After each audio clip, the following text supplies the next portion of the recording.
लोगों का स्पिरिचुअलिटी की तरफ ध्यान ज़्यादा जा रहा है। लास्ट कुछ टाइम में ऐसा नोटिस में आया है कि लोगों ने भक्ति बढ़ाई है, पर फिर कुछ लोग ये आर्ग्यूमेंट भी करते हैं कि वो भक्ति सिर्फ दिखावे की बढ़ी है, वो सोशल मीडिया पे भक्ति बढ़ी है, वीडियोस डालने के लिए, मंदिर में जाकर वीडियो बनाने वाली भक्ति बढ़ी है। एक्चुअल जो स्पिरिचुअलिटी होती है, जो रियल विद इन भक्ति होती है, वो उतनी नहीं बढ़ी।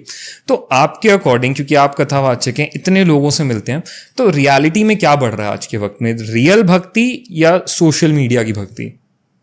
मेरे ओपिनियन में बिल्कुल ये तो हो रहा है कि सोशल मीडिया पर लोग भक्ति को शो ऑफ जी ज्यादा कर रहे हैं। वृंदावन जाएंगे तो उनको एक रील चाहिए, उनको ब्लॉगिंग करनी है जी, और बहुत सारी चीजें हैं। लेकिन एक लाइन में कहूँ तो एक बहुत प्यारी सी एक पंक्ति है कि मंजिल तो मिल ही जाएगी भटक कर ही सही, पर गुमराह तो वो हैं जो घर से निकले ही नहीं। जी, आज दिखावा कर रहे हैं, हो सकता है आज व्यूज के लिए कर रहे हैं, कल उनके दिमाग में ये आएगा कि लोग देखें ना देखें, पर ठाकुर जी को हमें देखना है। जी जी जी, बिहारी जी की नजर हम पर पड़े। जी जी जी, आज भले वो कोई भी उद्देश्य लेके आ रहे जी, हैं, भीड़ का हिस्सा बन रहे हो, जी, लेकिन एक ना एक दिन आएगा जब उनके विचार बदलेंगे। मैं इसको ऐसा नहीं कहती कि मैं उसको सपोर्ट कर रही हूँ कि भाई आप जा रहे हो तो आप सिर्फ इसी के लिए चले जाओ। अगर आप किसी तीर्थ भी जा रहे हो, जैसे लोग केदार जाते हैं, अमरनाथ जाते हैं, बद्रीनाथ जाते हैं, आप अगर केवल वीडियो बनाने जाओगे आपको वो जगह अलग नजर आएगी। जो लोग सिर्फ वृंदावन में वीडियोस बनाने के लिए आते हैं उनको वृंदावन और नजर आता है जी, और जो ठाकुर जी को पाने आते हैं उनको कुछ और ही नजर आता है जी, क्योंकि आपके नजरिए और आपके जो इंटेंशंस हैं उससे उस जगह का भाव बदल जाता है। जी, तो अगर आप रियल में अगर देखना चाहते हो अध्यात्म को तो आपको ये भावना छोड़नी होगी, तो आप अध्यात्म को समझ भी पाओगे, भक्ति क्या होती है उसको भी समझ पाओगे। उसके अलावा अगर आप केवल बाहरी दिखावे के लिए करोगे तो आपको बाहरी दिखावे से व्यूज तो मिलेंगे, लेकिन जो आप पाना चाहते हो वो नहीं पा सकते। पर मैं फिर भी उसको गलत नहीं कहूंगी, एटलीस्ट जैसा आपने कहा आ तो रहे जी, चाहे किसी भी इंटेंशन से आए पर आ रहे हैं, एटलीस्ट घर से निकले जी। आज घर से निकले हैं तो एक दिन असल में मंजिल पर भी पहुंचेंगे। भले दिखावे के लिए हम दुनिया में बहुत सारी चीजें करते हैं, ये सारी दुनिया ही दिखावे से चलती है जी। हर एक आदमी अच्छे कपड़े इसलिए पहनता है क्योंकि सामने वाला देखे हाँ मैं अच्छा हूँ, वेल।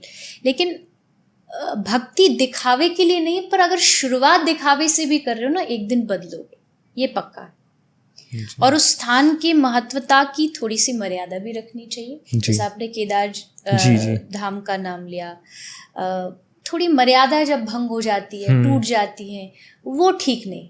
केदारनाथ जी की यात्रा भी स्टार्ट हुई तो वहां पे देखा गया कि लोग सिर्फ कैमरास लेकर आए वीडियोस बनाने। शायद ही कोई बहुत कम ऐसे लोग होंगे जो सच में भोले बाबा की भक्ति के लिए गए होंगे। हर किसी को वहां पे जाके वीडियो बनानी है, दिखाना है कि मैं केदारनाथ आ गया, मैं उधर पहुंच गया। उसको एक ना उसको पिकनिक स्पॉट समझ चुके हैं। तीर्थ धाम आप अपनी बुराइयों को छोड़ने जाते हैं। तीर्थ यात्रा कोई ऐसे ही नहीं हो जाती कि जिस तरह आपने गाड़ी उठाई आप चल पड़े और घूम करके आप आ गए। जब आप इवन आप तीर्थ से वापस आ रहे हो, आप केदार से वापस आ रहे हो, आप जैसे गए थे वैसे ही वापस आए हो, तो आपका दर्शन व्यर्थ है, बेकार है।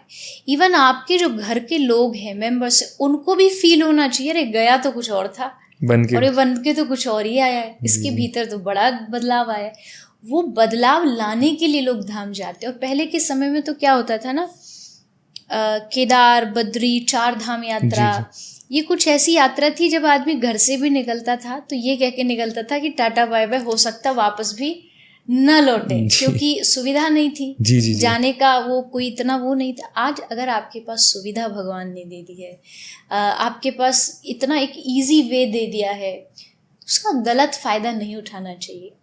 कोशिश ये करिए आप एक यादगारी के लिए, जैसे मुझे लगता है एक ऐसा सजेशन आया था कि आप केदारनाथ का एक स्थान बना दीजिए कि जैसे होता है ना सेल्फी पॉइंट, हाँ आपको लेना है फोटो, आप याद के लिए वहां लीजिए, उसके बाद फोन को रख दीजिए। उसको अपने बैग में, अपने पॉकेट में रख करके अब उस जगह को जियो जी। अब उस धाम का जो फील है, जो आनंद है, उसको लीजिए। तब जाके आप साल भर बाद भी अगर उस फील को सोचोगे ना, आपको याद रहेगा कि आपने वहाँ ये एक्सपीरियंस अनुभव किया था। और अगर केवल इसी में कैप्चर करने की कोशिश करोगे तो यहाँ कैप्चर नहीं होगा। यहाँ कैप्चर करना है, दिल में करना है, तो थोड़ा सा ये सब से थोड़ा अलग हटके करोगे तो ज़्यादा आनंद आएगा। बिल्कुल।